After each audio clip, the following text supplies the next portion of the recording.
Welcome back to another episode of Sticky Note Conversations. This is your host, Erika Washington. It's been a really long week and a lot has happened, but I hope you had a chance to listen to part 1 of my fabulous conversation with Uncle P.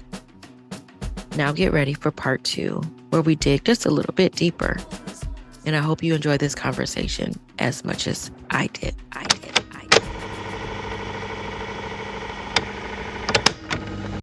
I mean, Universal, the biggest of the record labels. I mean, their parent company, big business, is liquor. Mm. The music industry is a tax write-off for them. You know, liquor was their high profit margin. I didn't know that. That makes me think about, like, you know, Diddy and Bad Boy and all of that. And then there was liquor. And then other people have gotten into liquor later. Well, yeah, here's the thing. Music was to get your face out there. You wanted to get into a business that had higher profit margins. Mm-hmm. Music profit margins sucked.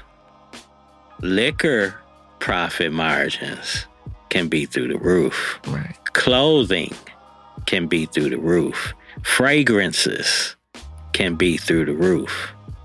That's why you see all those entertainment people jumped off into those type of companies, because all they had to do was put their brand on it. Mm-hmm. And heck, you know, you can make them t-shirts overseas for $3 and you turn around and selling them for $70 to $100. Yeah. And I think just recently there was something that came out, and I'm not even really sure why it was considered breaking news, but I don't know if it was Fendi or one of them, and they're saying like the cost to make their bag was, you know, $50 or something like that. And they're selling them for like $3,000. Yeah. And people are like, oh my goodness. I'm like, well, why didn't y'all know that? Like, obviously, I don't know the exact cost of anything, but you know that there's a significant markup because that's how they make. You can't actually believe that a Louis Vuitton bag or a Cartier bag actually costs, you know, $5,000. Right. That it costs $4,000 even to make, because it wouldn't make any sense. You know, they embossed it, you know, they put some, you know, little accoutrement on it, but it's leather. Yeah. Like, you can get a couch for less than that. If you can get a leather couch for less than that, and that's more square footage of leather than this bag, then you have to know that there's a really high markup. Yeah. Yeah. So we buy them. Yes. Mm-hmm. You know, I guess that just makes me think about consumerism and the music industry, and how do artists make money now? Besides, so I get it, like a show. If you have a show and you charge ticket prices and you get a percentage of that, you know, and then whatever else goes to the other folks and the venue and whatever that looks like. But outside of actual shows, with folks not buying CDs or cassettes, or, you know, some people are buying records. I'm buying records, but I'm buying records like from secondhand shops and stuff like that more than anything. How do artists make money off of the music piece? Well, you have you heard the conversation and hoopla around streaming revenue? A little bit. I know that there were some protests at one point with like Spotify. Yeah. With how much folks were making per stream. Yeah. And then I assume that was one of the reasons why Tidal came into play with Jay-Z and Beyonce. Mm-hmm. I don't know if they pay better than other folks. Yeah, they were at the top. Now, do they? It's not anymore, or? I believe Jay-Z sold his interest in it. Oh. You know, the thing about Tidal was, well, here's the thing. You know, being first and second to marketplace means everything, especially in technology. Spotify got so big of a head start, that and Apple, that your consumer base had pretty much made Spotify the McDonald's per se of streaming, that, Tidal, what it built off of is superior sound quality. Like when you listen to Tidal, man, it's a totally different experience than listening to Spotify. Really? The quality, is a lot better. But when you think about it, we lost that battle a long time ago. We went from these hi-fi stereo systems in our homes with the big speaker cabinets to listening to music on earbuds. Yeah. That had no sonic quality whatsoever. So we spent all this money making stuff sound great to go down to hear it in some crap. Right. It totally changed things. So, to your question, artists make their money off of streaming, which depending on the platform can be 0.0007 cents a stream, which is very low, but your shows, merchandise, these artists nowadays are encouraged to associate themselves with brands. So when they're associating themselves with brands, sometimes you lose a little bit of your integrity as far as what you're able to talk about. Case in point, when you were talking about, artists, talking about politics and things like that, that's frowned upon now. Back in the day, you could always find artists leading the charge on political conversations. We don't have that, because they're afraid of getting cut off. Social media has made it where, people don't want to get into conversations that can just get super toxic, with people that are just ignorant. And there's nothing short of ignorance, on these social platforms. So unfortunately, a lot of our people that used to be leaders on these conversations, aren't stepping up, out of, I don't want to say fear, but it's more like, man, do I want to introduce this chaos into my life? I mean, I think it still is a sense of fear, because it can bring in chaos, but it also, that easy come, easy go with money and with popularity, and people being so fickle and finicky in that way. Again, I'm a person who firmly believes that people should say how they view the world and how they see things and where they stand, because that neutral space, gets you nowhere. You can't drive in neutral. You can't go. You can't do anything but get pulled along. If you're in neutral on your car, only time you're in neutral is going through the car wash, and the car wash is pulling you along. It's your guide. Yeah. And so if you stay neutral, someone else is guiding you. And to me, that tells me that either you don't have enough wherewithal to make these decisions and stand on business, or, you will go wherever the wind blows. And I think that's a problem. Yeah, we got a lot of that. So how do we remove some of those barriers so that folks can say, how they feel? Now, mind you, saying that how they feel or, what they believe may not ring true to some of their listeners, and listeners also have to be okay with that. Like, I can disagree with you and still enjoy your music, as long as my disagreement with you isn't like to bring down, my community in any sort of way, or, cause violence and death to my family or friends. You know what I'm curious about, and I have to start talking to more young people. And by young, what do you mean? Maybe around 18 to 26, 27. Because what I'm curious, what I see right now with the generations and the era of people that I talk to, it's like everybody's choosing a side, and there's no conversation that they're going to have to make them feel differently about it. And what I wonder with these younger people, if they can see it differently. Like what you just said. You said, I can like your music, and I might have some disagreements with who you are politically. But, in our age group, I don't see people being able to be flexible like that. Like, I don't see any flexibility. Like, you said one thing that I don't agree with, you're the devil. Mm-hmm.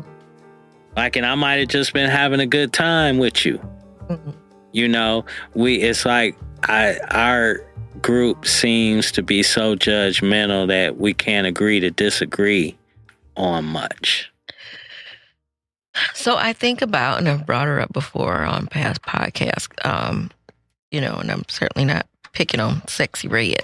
Mm-hmm. But she's been on podcasts and talking specifically about Trump and how Trump, she was, pro-Trump or whatever. And her reasoning was, she's like, Trump is the homie because he gave us, stimulus money or what have you.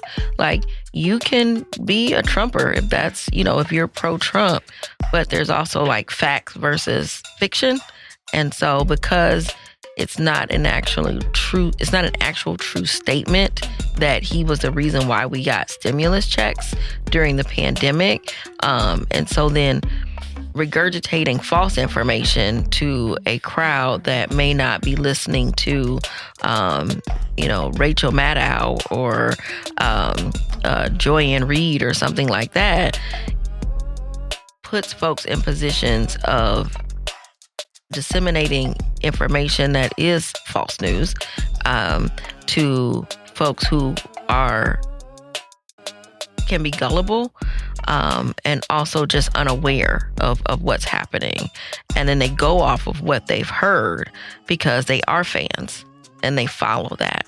And I think that to me is dangerous, especially when folks don't give people the space to be like, here's where you can get more information about X, Y, and Z. Because folks don't dig deeper into research and what have you. So, I want to make sure I identify, like, there's a difference between an artist having an opinion and an artist giving out, like, information that's just not true. Yeah. But I do want to know, like, where folks stand. Like, and again, you can vote for Trump and not be a racist, I believe. But, there's a thin line there. I mean, you could also vote for Biden and be a racist. Like, there's that. But thinking about the greater good for our world and our collective communities, it's, to me, really important that folks advocate for liberation and freedom and that sort of thing. And I really would like to hear more artists say more about how they feel about things. But people say the same thing about Beyonce, that she doesn't say things. Yeah. Even though I kind of think she does. She just doesn't say the thing. Like, right. I think it comes, to me, forth in her music. She's just not coming right out and saying, vote for this person, vote for that person, or whatever. And that's cool. I think that's dope, because it's tackling these problems takes, all kinds of different approaches, and we need people to take up, like what she's doing, helping people, put people in position. That's something that I like to do, is help people get in position, that I know are going to do some good things, with that position they get into. But yeah, I mean, politics. With me, when I see people that's supporting Trump, it just makes me have question on a moral compass. Mm-hmm.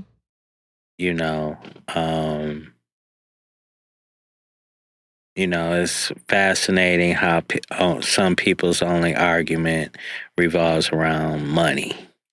And they think that he's just the financial god and just, all that and everything. Like, oh, well, he killed somebody. Oh, yeah, but he put more money in my pocket, man. It's like, wow, really?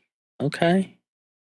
Do you think it's a desperation that the thing about money, that it's a desperation to be in a better position, that by any means necessary, you know, he might be the devil or whatever, but is gonna put my family in a better position, is gonna put me in a better position, and so then I can ignore that because overall life will still be better, even though I feel like then we kind of miss the bigger picture of if we have certain people making decisions and they're throwing some money at you, that you're then going to be distracted while other nonsense is ensuing elsewhere. Yeah, definitely. That's the play. I mean, that feels like, like capitalism and the idea that, money rules. I mean, or cash rules everything around me. Yeah. And, and I think it's just a lot of people, I mean, when we think about the advances of people and all this stuff over the years, them folks that are following, the Trump reset, they don't like the growth that this country has had, because they don't see it necessarily benefiting them. One of the things that I talk to people about, and they just don't understand how, people that can think so differently than we do. It takes having to travel and get away from places like Detroit and realize that Black people aren't necessarily as populous outside of our hub areas. Like if you just stayed in Detroit and you didn't have any inkling of other places around the country, you would be seriously skewed on your thought on how this country is built up. You got a bunch of people in North Dakota that don't have inner city problems. They'll never relate to what it is we deal with in the inner city. So of course they're not going to think on somebody that lives, in that has to suffer through that stuff. They're just sitting there passing judgment, and that's where we are, with like, how can so many delegates be at a place where you don't have people? Like, how do we let, 4 states with a minimum populace decide for everything else? It's just crazy. And then when you think about it, vice versa, it's just the disparity in this country, that's just got us, and it's just got further apart. And through social media, everybody is seeing it. So everybody realizes my life is different from this life. And, ooh, I want that. Ooh, I despise you for having that. How did you get that? How did you get that?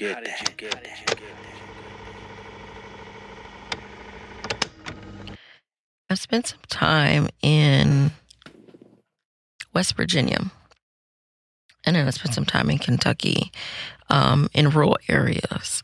And one of the things that I noticed, and in Idaho, and one of the things that I noticed is that there were a lot of similarities to inner city issues in these rural areas. And those similarities came from poverty and lack of infrastructure. Mm-hmm. And they were so similar. And yet when I'm in these areas, they were talking about, doing specific work in rural areas, working on misinformation that was being disseminated in these areas, and saying that and that's what causes major strife, right? And saying that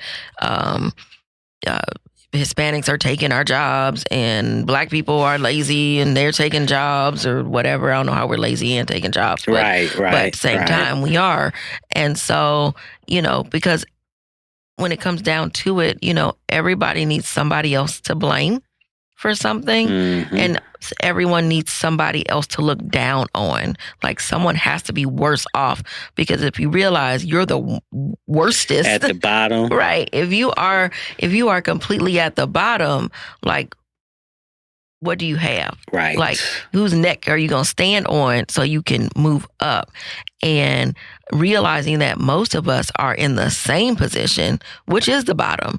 Even if you are making, $60, $70, $80, $90,000 a year, we are still so much at the bottom when it comes to the grander scheme of things. But because we have a little something, it gives us this opportunity in this space to look down our noses at things and say, well, I don't know why those people can't seem to get themselves together, why they're always struggling, X, Y, and Z. And then when you have space, like with music, which can bring a lot of freedom to, roll down your windows and, blast your music and feel free for a second, or dance and, collectively all have a good time and feel like a sense of community. It brings like joy to people. But then at the same time as we're having these moments of joy, we're all still, then when we turn that music off or whatever, we walk into our kitchens and there may not be enough food to feed said children, or there's someone being, beat up by a police officer outside, or, someone is having marital strife, and then, there's domestic violence added to that. There will be so many different things going on simultaneously that, I don't know, it feels as though we're all doing the same thing, but somehow or another, we miss it. And we don't see that we're all doing the same thing. It's the misinformation that you're saying, and then nobody's open-minded to hearing what the other side got to say. Because we need to pick teams. Yeah. And I'm very fascinated by teams, because even talking about like Kendrick and Drake, whose team are you on, sort of thing. And it's like people have to pick sides. So it's no different than Democrat and Republican. Yeah. And people pick a side, you're blue or you're red. And if you're blue, you ain't red. You're not messing with reds, or vice versa. Or if it's basketball or football, people pick a team, Detroit Lions, no matter if they don't never win, nothing. You got your Detroit Lions fans. And that's why I'm curious about these younger people. Because they seem to, think a little bit more outside the box. The independent, way of doing things now causes people to question. And I just wonder, what is it that they're going to bring to the table? Like you just said, I almost feel like this Democratic Republican thing needs to be thrown out the window. The two-party system. Yes. Because it's just, I just don't see its effectiveness.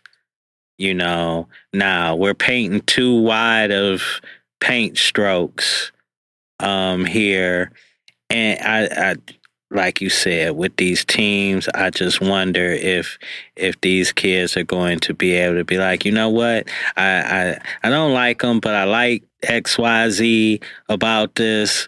Let's work on blending something and making it better. And I've had the opportunity to talk to some younger folks, including my children, on this podcast, and you're right that they do see things through a different lens, right? And this whole idea of having to choose between the lesser of two evils when it comes to voting, like, they're just not here for it. Right. Like, they are really like, why I got to do that? Right.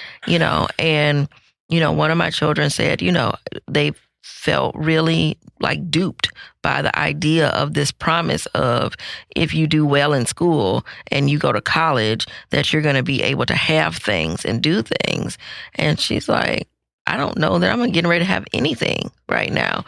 I don't feel like I would be able to afford anything. I don't even know what job it is I'm going to go get, and let alone be able to like buy a house. Like, how does that even happen? And I did all the things, I was told to do, and I'm still like, this is where I am. Like, she's like, this is crap, basically. Yeah.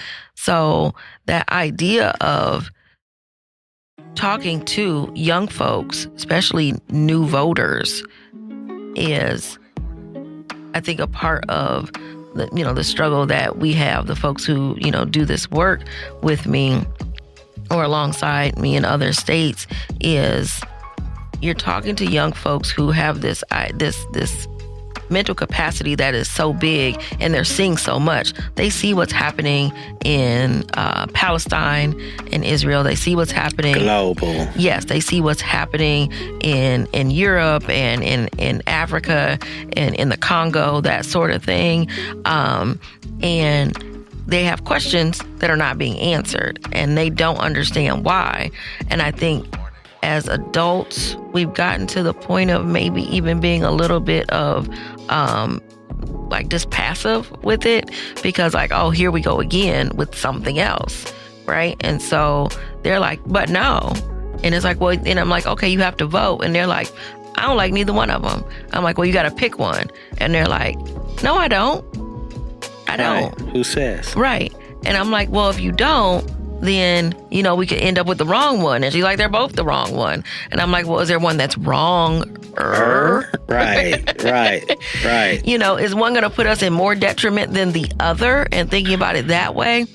And so in that sense, it's like as I'm trying to urge folks to vote and urge these young people to vote, and saying that, because I get that, one could be worse than the other, but also I feel like, am I also like extinguishing their fire of saying, now you really do got to go along and get along, because that's what your mama had to do, and that's what your grandma had to do, and here we are with this cycle. You said it right there. We become enablers. Mm-hmm. We become enablers, and we just it needs to be figured out. The thing is, we feel this way. We have to continue these messages even after the elections. We can't let this stuff get so close to it, and then we have these. The one thing Killer Mike, I always hear him say is get involved with your local communities. Mm-hmm. Oh, yeah. Local politics and local policy is most of the time, I think, almost more than is important as like the president or what have you. President only has so much power. Yeah. And Congress too. Like, those are also important, but you get involved in your city council, county commissions, or, whatever, local things, even school board, all of these things. Like, if you're not paying attention, like, things happen right up under our nose. Yeah, right in your own neighborhood. And, it's just it's hard. Like, I tend to shy away from these conversations because I just feel like I go back in a circle. Powers that be powering that being. Mm. I've seen it in my church home. Powers that be, stifle growth. Nah, it's nobody. Politics isn't just about government. No, politics is relationships, in the church, relationships, music industry. Yeah. You can't piss this person off and not think it's going to have an effect over here, or vice versa, or making sure that the right folks are in the room at the same time or something, because you're trying to like move the needle on something. The politics of life it surrounds us. Yeah, can't get around it, and our communication is where it all starts. And unfortunately, a lot of us, don't communicate that well, or we can't communicate without, letting our emotions get the best of things, where we're not having productive conversations anymore. And can't take criticism. Yeah. So tell me a little bit about the Detroit hip-hop scene. Like, what's happening in Detroit? Because we've always been on the cutting edge of artistry in a lot of different ways, whether we're talking about hip-hop or Motown or techno, that sort of thing. What is Detroit? Where's Detroit at now in the bigger picture? Detroit is in a beautiful place, and I believe it's all because of technology. For the longest, Detroit was kind of blackballed as far as the industry is concerned. Well, we some hustlers. And it started some years ago when we said we did everything. We produced the music, we made the music, all that. And then California and New York calls for us and get us out there. And then they find out we didn't do anything. So we lied, and they done got us in the deals. And, now we find out you're not as talented as we thought you were. And now we got to pay all these other people to make you great, where we could have just signed them. So it was a hustler thing. They were worried about us going to jail, losing their investments, all that kind of stuff. The reason why I say technology is, I think the biggest reason for our advancement is because our younger artists that are popping now, that are making major waves across the country, did it, through social media, did it through YouTube. They effectively use those platforms because they didn't necessarily have MTV. Radio wasn't playing them. And they benefited off of the era that most of the kids weren't in front of a television set. They was in front of their cell phones, watching YouTube and things of that nature. So they made their presence on those platforms and ended up growing very heavily off of it. Detroit with our gangster, our street mentality, because that's pretty much who's flourishing right now in the music industry, the street aspect of things, which is kind of driving the music industry right now. So I would say those street artists found a way on their own. They didn't have to go through the normal gatekeepers that, the industry had beforehand. Big Sean was probably one of the last major hip hop artists that, didn't go through the typical music industry BS. Coming up through Kanye, the people that got famous after him basically got it out the mud through the internet. And they keeping, going that route, they keeping more of their money than the people that sign deals with major labels and things like that. So do you feel like labels will sort of go to the wayside then? No, they'll never go to the wayside. They just change how they do business. Like now, what would happen is they see you making a lot of noise for yourself, well, here, we'll come in and we'll offer you a joint label deal. So we'll take care of all the distribution for you. It'll be called Erika Records, but we're in the back end. We got our little brand in the corner, and we making our pennies off of everything you making.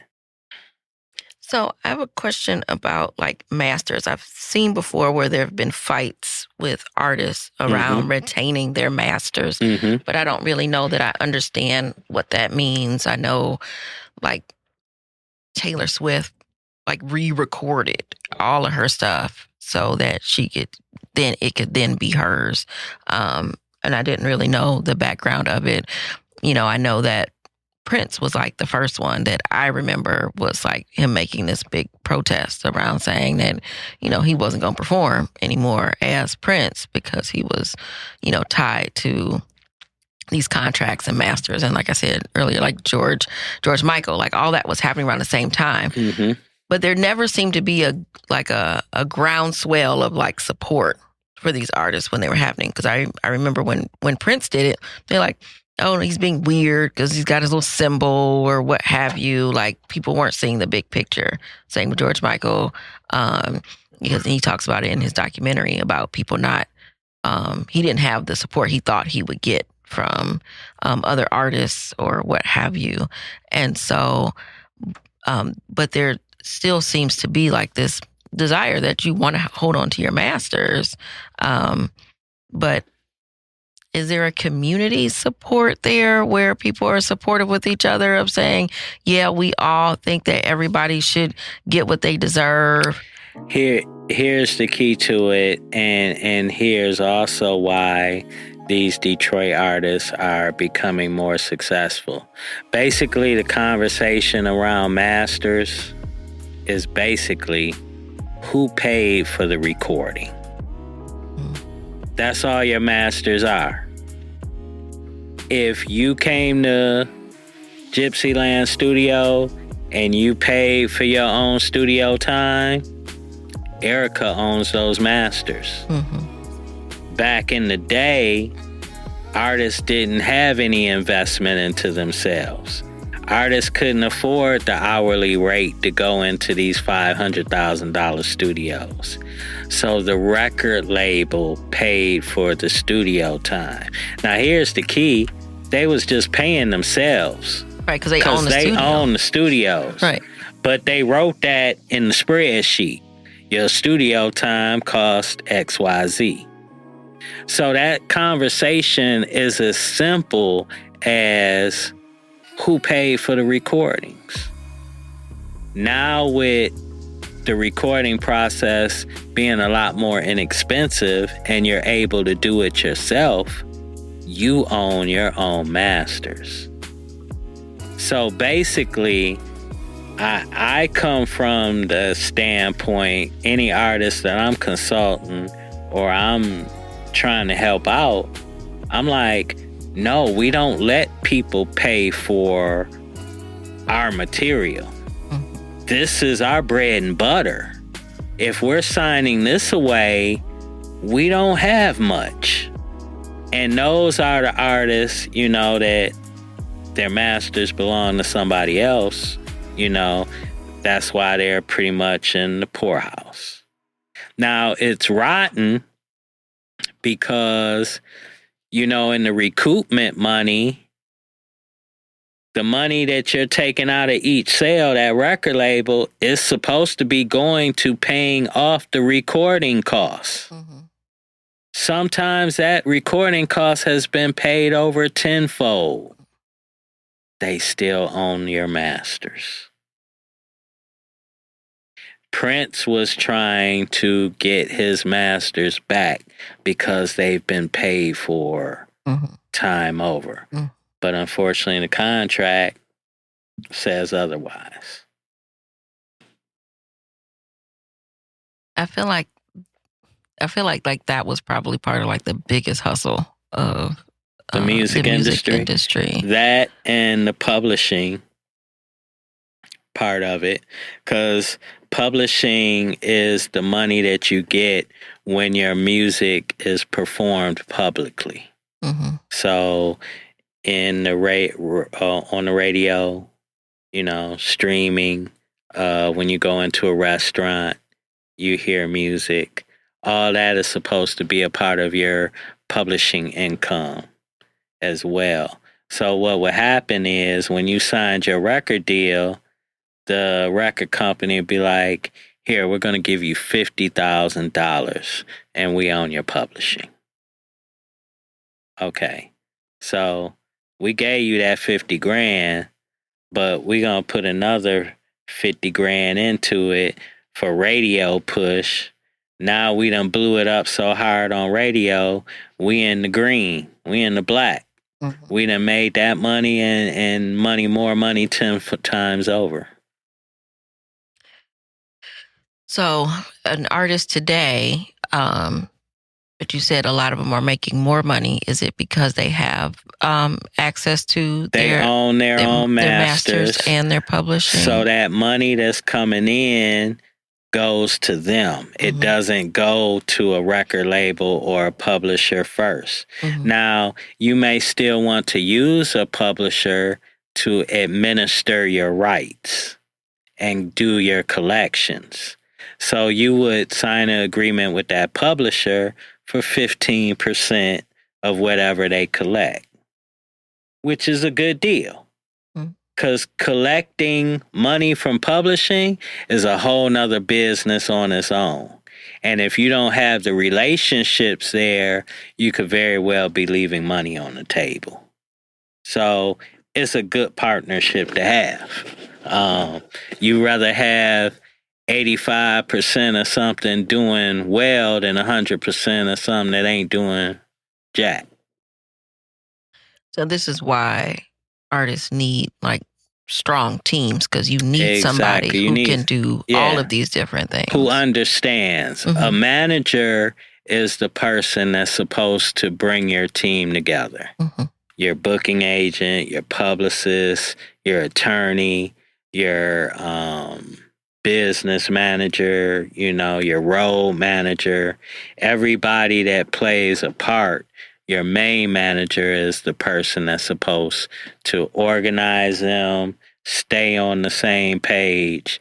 He's the key to everybody that's supposed to be working outside of creating the music. And I think that's because you need such a large team to be able to run a successful business, because in the end, that's also what it is. You are a business person. Your brand is a business, is how a lot of folks end up in trouble, because then you have to have people you can trust and that know how to actually do the job they say they know how to do. And to need as many people as you just listed, that's a lot of hiring. It is. And then somebody to manage over all of them, because that's not the artist usually managing over all of those people. Right. No. And you don't know what they're doing. You don't even understand what they're doing for the most part. We went through this era of being anti-record label. Mm-hmm. Oh, I don't want no record. I don't want to sign no deal. That's cool. You don't need to be a record label, but you need to do the business that a record label does. Yeah. Oh. Those jobs have to get done in order to be successful. So if you don't sign that deal with another company, that's cool, but understand, to be successful, that work still needs to get done from somebody. Yeah. Before we go, I always ask everybody about democracy. Mm-hmm. And what is democracy? So how do you define democracy? And then do you think we have it? I think we have the illusion of democracy. I think it's an illusion that if you get into it at the ground level, local level,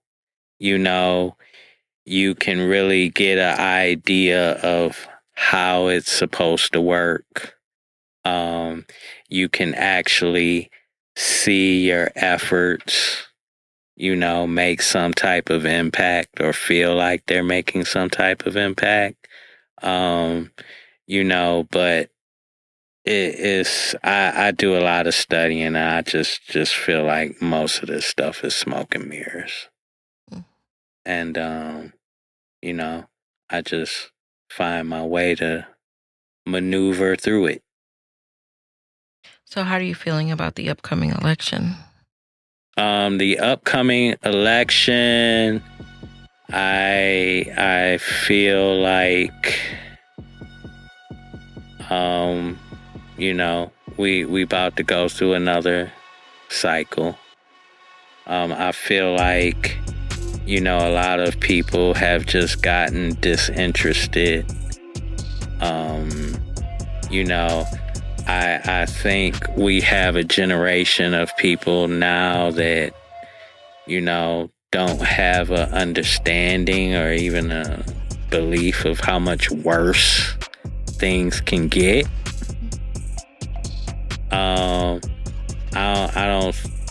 I think a lot of us don't understand, how detrimental it's going to be to not vote and just let, whatever's going to happen. I think a lot of people are going to. You think less people are going to engage? Yeah. I think less people, are going to engage.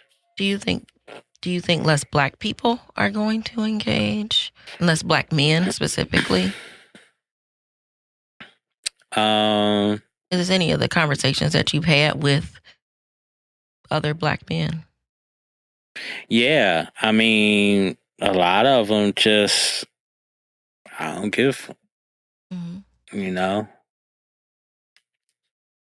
don't see past the 4 years.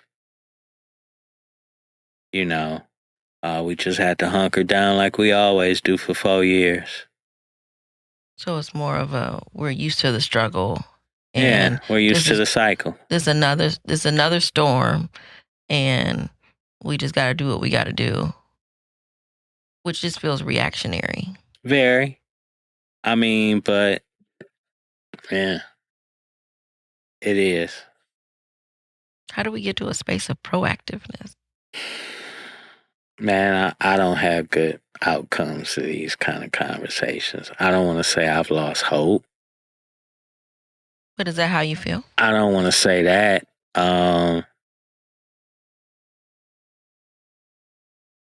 Yeah, that's how I feel. I think it'll get worse before, people gonna get amped up again for some kind of change. You said the right word, reactionary. A lot of us, can't get proactive, and if we do, we scared about what we gonna lose. Yeah, I think that's the biggest point, is the idea of being scared of losing when you already feel like you don't have enough, or the basics. Yeah. And we've gotten dependent on so much stuff now that we can't. I mean, heck, the power go out on a storm and the world's coming to an end. Yeah, don't let the internet go out. Yeah. The internet go out, and the power with the internet that goes out, but sometimes it's just the internet, and you still have power, and it still feels like now we've disconnected with everybody else in the world. Yeah.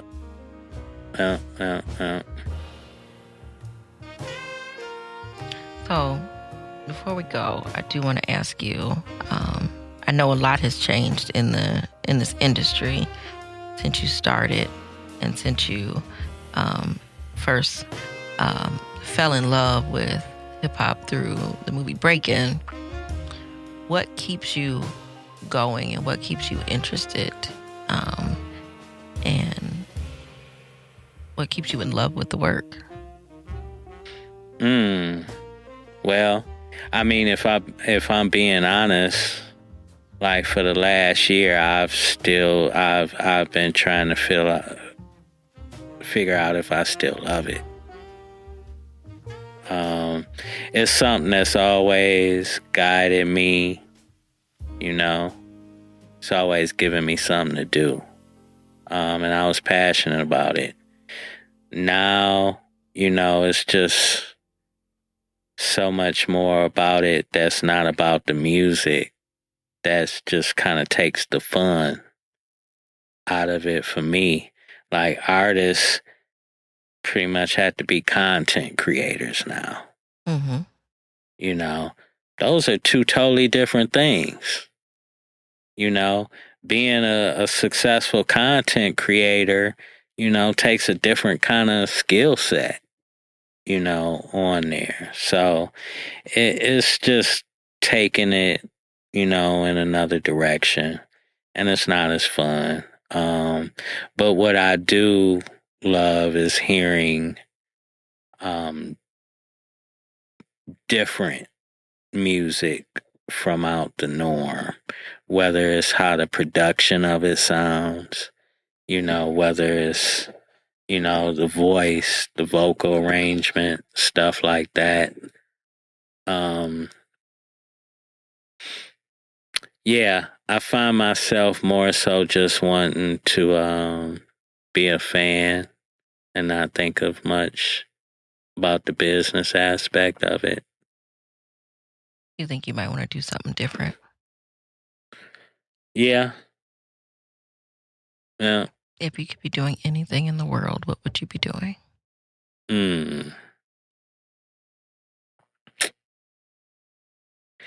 I'm very fascinated with the film industry. I just recently took a crash film course, got some gear. So I want to, you know, help some people tell some stories. You know, I think I'd rather go the documentary route more so than the movie route. You know, just really getting my feet wet in both of them. And it's just so many moving parts to a movie, you know, and people that's needed. Like, I think everything on what I'm able to do. And, you know, with a movie, you need a budget to pay people. Like, you can't do it just on my homies helping out and all that. No, your movie gonna look like your homies helped out. I mean, Tubi right. seems to be available for so many people. Right. But yeah, so I like that, you know, with the documentaries, it's something that I can roughly do, you know, by myself with one or two other people.